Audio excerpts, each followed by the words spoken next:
23 minutes. That is how long the ceremony that formally ended the Second World War lasted. From the first word spoken into the microphone to the moment the last delegate stepped back from the table.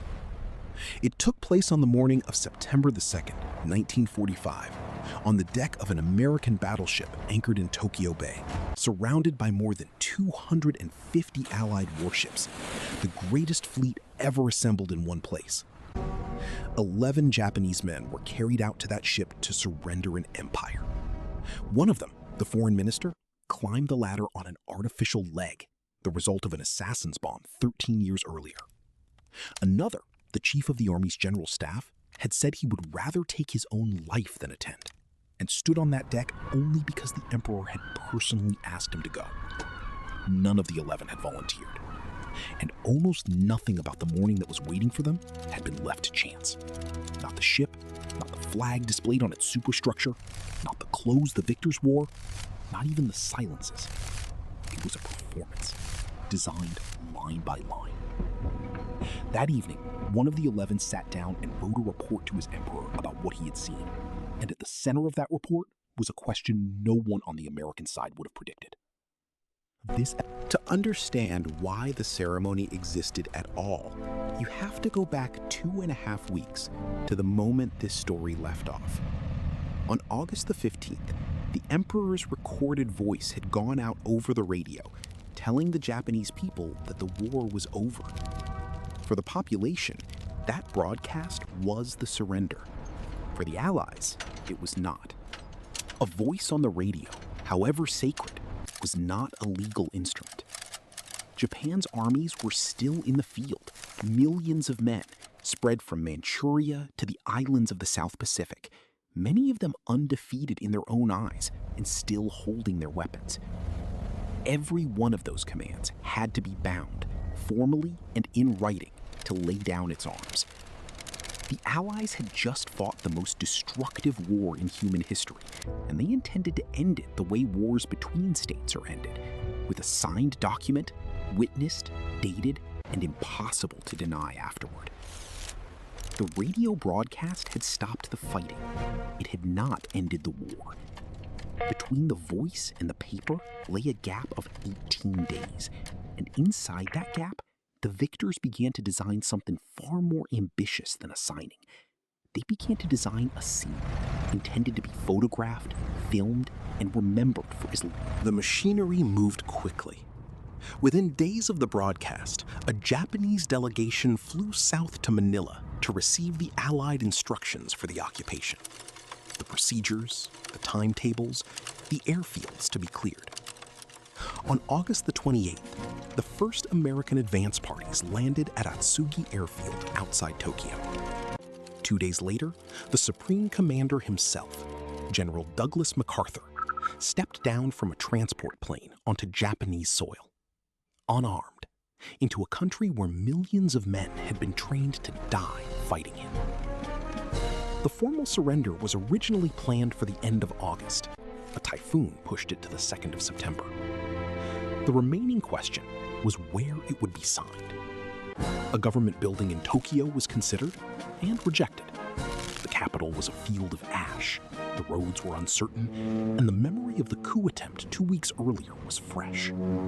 A hall on land could be reached by a fanatic with a grenade. A battleship in the middle of the bay could not. But the choice of a warship's deck was never only practical. A battleship is power made visible. 45,000 tons of armored steel, guns the height of a building, a floating statement that needs no translation. The Allies did not simply In Tokyo, meanwhile, the government faced a problem that protocol could not solve. Nobody wanted to go. The new prime minister was a prince of the imperial family, which made his attendance unthinkable. The dynasty itself could not be photographed signing its own defeat. Prince Konoe, the former prime minister, refused outright. Man after man found reasons to be unavailable. Whoever walked onto that deck would carry the surrender on his name forever. And in a country where officers were still taking their own lives over the disgrace of defeat, that was not an abstract burden. In the end, the cabinet assembled a delegation of 11, 3 officials from the foreign ministry, 3 officers from the army, 3 from the navy, and 2 men who would actually sign, 1 for the government of Japan, 1 for the military high command. Their names were submitted to the Allies in advance, but on the morning of the signing, only the 2 signatories were announced to the press.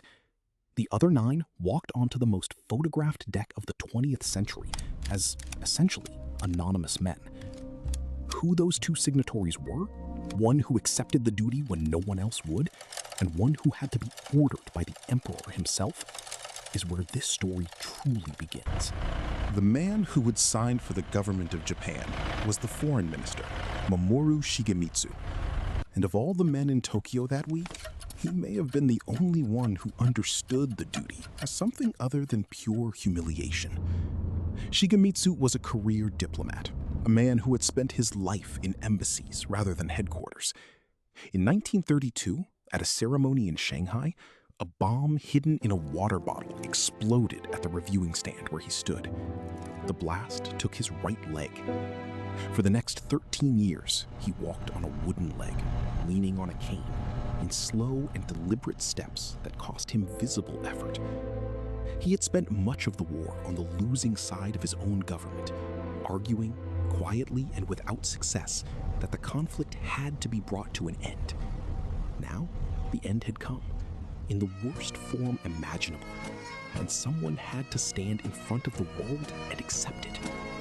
Shigemitsu took the assignment in the spirit of a man drinking a bitter medicine he himself prescribed. If Japan was to be reborn, he wasn't. The surrender had to be carried with dignity by someone, and it might as well be the man who had seen it coming. He did not pretend it was an honor. He treated it as a final service. The second signature was harder to obtain. The Allies required that the surrender bind not just the government, but the armed forces, which meant a signature from the military high command itself.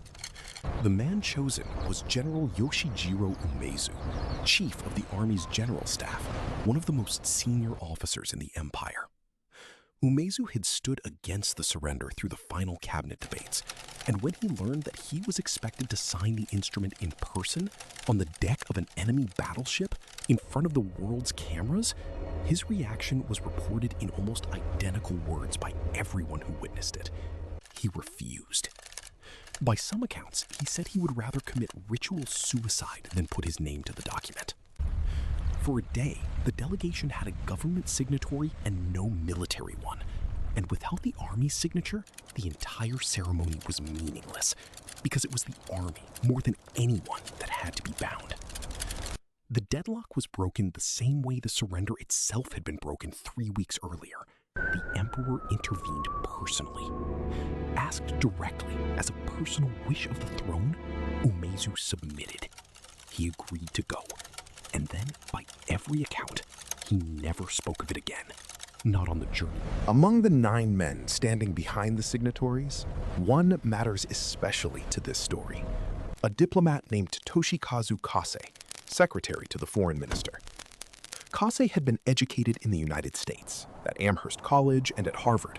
He spoke the language of the victors fluently, and he had spent the war's final year working in the shadows on the attempts to end it. He was brought along to observe, to translate, and to write the official account of whatever happened on that deck. Remember his name. The question this episode opened with belongs to him. The delegation left Tokyo before dawn on September the 2nd, in a small column of cars heading south to Yokohama. The drive itself was part of the experience. The victors never saw. The road ran for mile after mile through what had been the most crowded city in Asia, and there was almost nothing left standing on either side of it. Block after block of charred ground, rusted safes sitting where buildings had been, chimneys without houses. The men in the cars rode in near silence. One of them would later describe the journey as something like a funeral procession. 11 mourners riding through the ashes of the world that was about to be signed away, on their way to bury it. At Yokohama Harbor, the delegation was placed aboard an American destroyer for the trip out into the bay. a deliberate choice in itself, since Japan no longer had a presentable warship to carry its own surrender party. As the destroyer cleared the breakwater, the bay opened in front of them, and the 11 men saw what the radio could never have conveyed. More than 250 Allied warships lay at anchor in ordered lines across the water their navy had once called home. Battleships, cruisers, destroyers, ships from America, Britain, Australia, and beyond, stretching toward the horizon in every direction. It was the largest gathering of naval power in history, assembled in Japan's front harbor. One thing was missing, and its absence was also deliberate. The aircraft carriers, the weapon that had decided the Pacific War, were nowhere to be seen. They had been kept out at sea, and the reason would reveal itself. The ship they were climbing onto had not been chosen at random. Of all the battleships in the Pacific Fleet, the Allies selected the one named for Missouri, the home state of the new American president, Harry Truman. It had been christened the year before by Truman's own daughter. The honor of hosting the end of the war was, among other things, a domestic political gesture, engineered down to the bottle of champagne. But the more striking calculation was where the ship was anchored.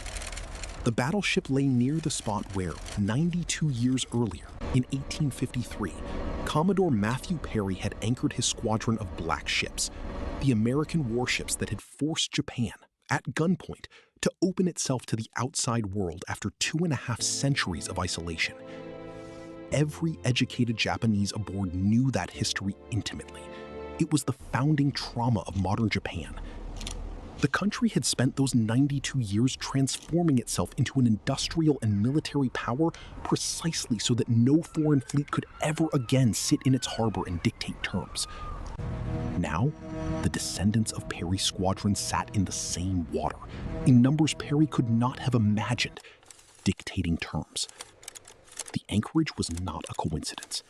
It was a sentence. In case the geography was too subtle, the victors had added an exhibit. Mounted on the battleship's superstructure, overlooking the table where the documents waited, hung a glass-fronted case containing an old flag with 31 stars, the actual flag that Commodore Perry had flown when he entered this bay in 1853.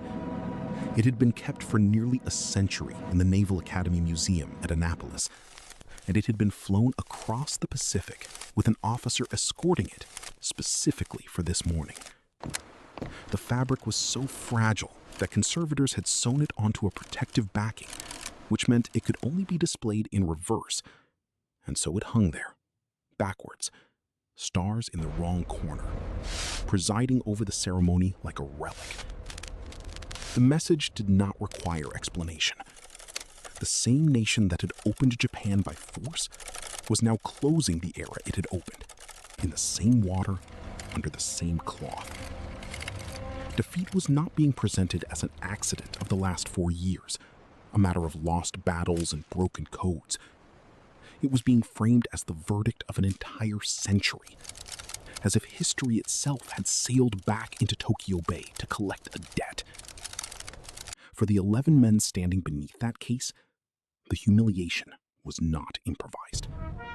It had been curated. Then there were the clothes.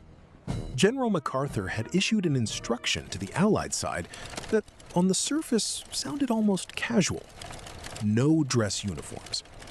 The American officers came to the most formal diplomatic occasion of the century in plain khaki working uniform. Open collars, no neckties, no medals, no ribbons, no decorations of any kind. MacArthur himself, a man entitled to more decorations than nearly any officer alive, stood at the microphone with a bare chest of khaki. The sentiment behind the order was reported in one phrase: "We fought them in our work clothes, and we will finish it in our work clothes." Across the deck, the Japanese civilians had made the opposite choice. Shigemitsu and the foreign ministry officials wore full diplomatic morning dress. Black tailcoats, striped trousers, top hats, white gloves. The costume of a world of treaties and embassies that no longer existed. The contrast was total, and both sides understood it. The victors, dressed as men, interrupted in the middle of work, who could resume that work at any moment. The defeated, dressed as men attending a funeral. One delegation looked like the future, the other looked like the past. Among all the calculated details of the morning, none was photographed more, and none needed fewer words. The stage itself was almost insultingly plain. The battleship's wardroom table had turned out to be too small for the surrender documents, so the crew had carried up an ordinary mess table from the sailors' quarters and covered it with a green cloth. On it lay 2 copies of the instrument of surrender, one bound in leather for the Allies, one bound in rough canvas for Japan. Even the bindings ranked the participants. Around and above that table, the ship had been turned into an amphitheater. Every gun turret, every rail, every platform of the superstructure was packed with sailors in white caps, thousands of them, stacked to the height of the funnels, looking down. Camera platforms had been built for hundreds of correspondents and photographers from around the world. The ceremony would be broadcast live by radio to every continent. And into the middle of this, the fleet, the flag, the cameras, the wall of watching faces, the 11 Japanese delegates. The delegation reached the deck at about 4 minutes to 9. For several long minutes, nothing happened at all. The 11 men stood at the line, under the eyes of thousands, in a silence broken only by the wind and the shutters of the cameras. Case would later write that he felt the gaze of the whole world pressing on them like a physical weight, which was, of course, exactly the effect the staging had been built to produce. Then, at 2 minutes past 9, MacArthur stepped to the microphone, and the men braced themselves for the words of a conqueror. The words did not come. Instead, the Supreme Commander announced that the issues of the war had been decided on the battlefields of the world and were not for discussion or debate. And then he said something none of the delegation was prepared for.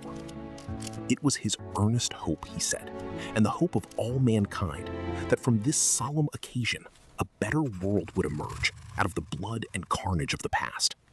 A world founded upon faith and understanding. A world dedicated to the dignity of man and to freedom, tolerance, and justice. Standing in the second row, Toshikazu Case felt the deck shift under his certainties. He had come prepared for vengeance. He was hearing something else entirely. At 4 minutes past 9, Shigemitsu was called forward to sign first. What followed became one of the most photographed minutes of the century, and one of the cruelest. The foreign minister limped to the table, and then, balancing on his artificial leg, he had to manage his top hat, his gloves, and his cane while seating himself in front of a document he had never seen up close. He hesitated, searching the page for the correct line. To the watching allies, the pause looked like stalling, and MacArthur's patience broke. He turned to his chief of staff and said sharply, "Show him where to sign." The line was pointed out. Shigemitsu wrote his name in the careful strokes of a man signing away an empire, and stepped back. Then it was the army's turn. General Umezu walked to the table and did not sit down. Refusing the chair, he bent over the documents and signed standing. In less than a minute, his face empty of anything a camera could use. Then MacArthur signed as Supreme Commander, and even his pens were theater. He used several of them, one stroke of the signature each, and handed the first 2 to the gaunt men standing behind him, the American general who had surrendered Corregidor and the British general who had surrendered Singapore, both just released from Japanese prison camps, both invited precisely so the cameras would catch this moment. After MacArthur came the procession of the victors. 9 signatures for 9 allied nations. The United States signed through the commander of the Pacific Fleet, Admiral Nimitz. Then China, whose war had lasted longer than anyone's. Then Great Britain, the Soviet Union, Australia, Canada, France, the Netherlands, and New Zealand. One delegate after another stepping to the green cloth while the cameras ran. It was during this orderly parade that the morning produced its one unscripted event. The Canadian delegate, a colonel who had been blinded in one eye in the First World War, leaned over the Japanese copy of the instrument and signed his name one line too low, on the line reserved for France. The French delegate, arriving at a line already occupied, signed on the next one down. The Dutch delegate did the same, and by the time the New Zealander reached the page, there were no lines left at all. He simply signed in the blank space underneath. On the Allied copy, every signature sat exactly where it belonged. On the Japanese copy, the one the 11 men would have to carry home and present to their government, the entire bottom of the page had quietly slipped out of joint. At the table, in the wind and the noise, nobody noticed. The discovery would come within the hour. At 25 minutes past 9, MacArthur returned to the microphone and spoke 6 final words. These proceedings are closed. And at that exact moment, the sound arrived. Out of the south, flying low over the fleet, came the air power that had been hidden all morning. A formation of some 450 carrier aircraft from the ships waiting out at sea, joined by wave after wave of B-29 bombers, the same machines that had burned the cities the delegates had driven through at dawn.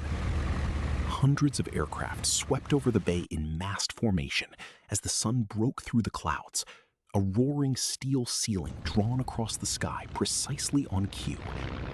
It was the closing line of the script. This is what we still have, and you have nothing. Then, as the delegation prepared to leave, came the discovery. Examining the canvas-bound Japanese copy, By early afternoon, the 11 men were back in the ruins of Tokyo.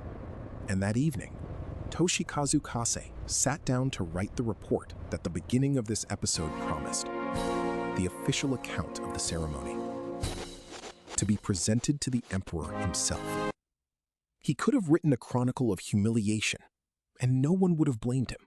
The fleet, the backwards flag, the work clothes, the impatient voice at the table, the sky full of bombers. Instead, Kase wrote about the speech.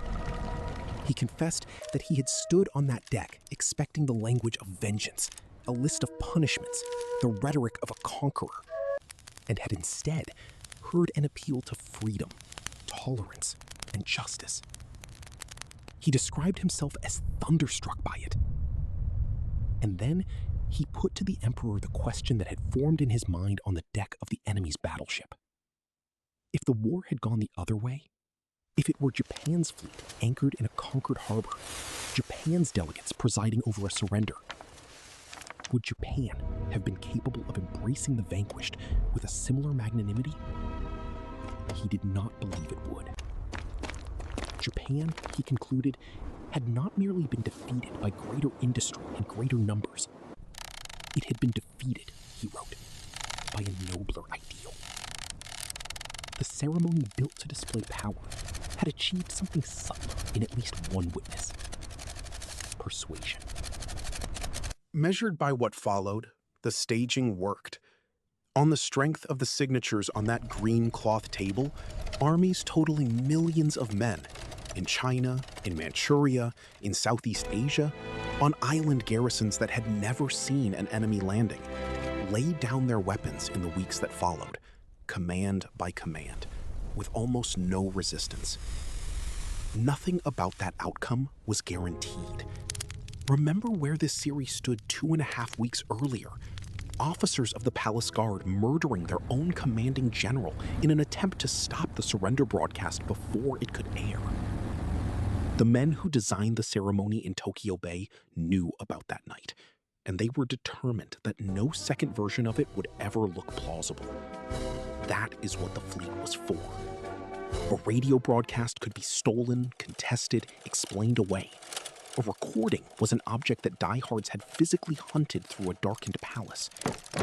But a signature, given in daylight by the Army's own chief of staff, in front of 250 warships and the cameras of the world, that could not be stolen, and it could not be denied.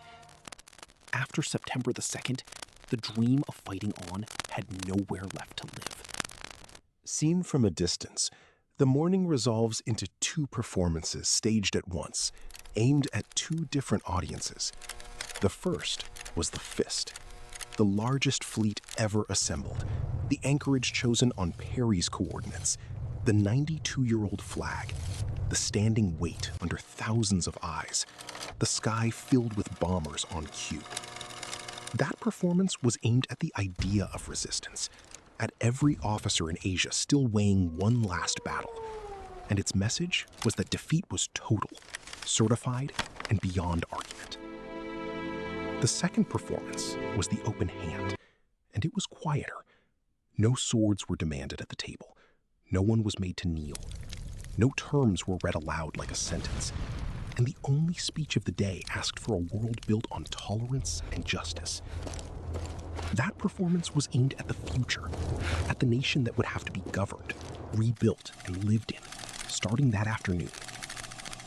The victors had studied the previous World War, where a defeated army marched home unbroken, and a legend grew that it had been stabbed in the back by politicians.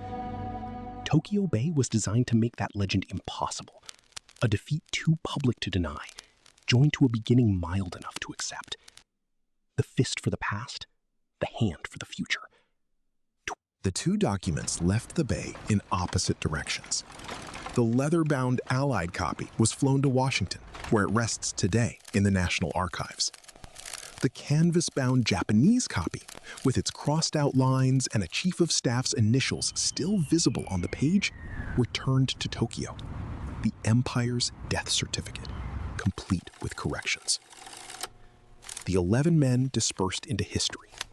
Umezu never spoke publicly of the ceremony. Kase's report went to the emperor.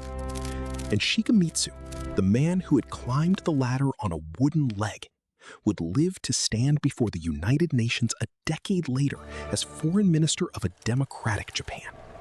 The rebirth he had hoped the dignity of that terrible morning might one day purchase. But the ceremony in the bay had surrendered a government, not a myth. The belief that the emperor was a living god had survived the bombs, the broadcast, the fleet, and the signatures. And it would not survive a single photograph. 25 days after the ceremony, the emperor crossed Tokyo to pay a call on MacArthur, and a camera shutter opened. Next on Torah Files, the photograph of September the 20th.